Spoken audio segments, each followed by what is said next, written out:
Je m'appelle Ivan. Ici, nous avons une pépinière de plants de fraisiers. Donc, au début de l'été, au printemps, nous avons planté des pieds de mer de fraisiers espacés de 30 pouces sur 30 pouces en carré, comme ceci. Nous retirons les fleurs pour qu'ils produisent plus de stolons qui s'enracinent ensuite et donnent plus de plants. Idéalement, les fraisiers préfèrent un sol sablonneux qui draine rapidement, même s'ils ont besoin et désirent beaucoup d'eau, mais ils préfèrent un sol plus sablonneux pour ne pas rester dans l'eau. Ils poussent tout simplement mieux dans un sol un peu plus sablonneux qui draine facilement.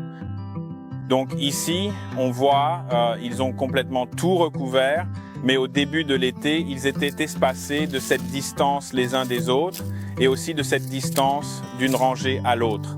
Donc beaucoup plus de plants ont été produits. Ils poussent rapidement et ensuite nous irriguons ici avec un système d'arrosage qui pulvérise très légèrement sur eux.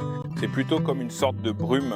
Ce sont, on les appelle des microbuses et elles aident le sol à rester humide en permanence et les rejets pourront alors s'enraciner et donner une nouvelle plante. Le but de ces plantes, c'est que les plantes mères d'origine produisent des rejets qui sont des hybrides F1 et nous récoltons les rejets pour la production de fruits de fraises. Pendant l'été, nous avons cultivé mécaniquement autant que possible pour empêcher les mauvaises herbes de pousser et une partie a été faite manuellement, puis finalement les rangées ont recouvert tout le sol et un peu plus d'herbe a fini par sortir. Ici, nous les avons ameublis avec une machine semblable à une arracheuse de pommes de terre, ce qui permet de les attraper, d'en secouer la terre et de faire de petits bouquets de 50 plants qui sont ensuite coupés et emballés par milliers dans chaque boîte.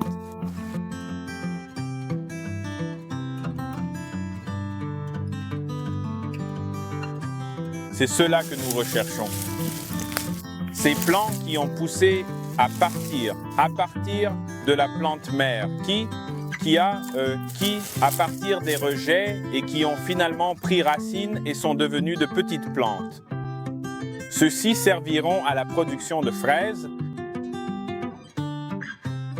Donc, ceux-ci sont rassemblés et nous les emballons dans des boîtes de 1000 plants à la fois. Nous coupons les feuilles pour qu'elles tiennent mieux dans la boîte, mais aussi parce que ce sont les feuilles qui pourrissent dans la boîte en l'absence d'oxygène. Donc, les feuilles sont coupées, puis elles sont stockées dans une pièce à une température de moins 4 degrés Celsius afin qu'elles restent en dormance jusqu'à leur transplantation.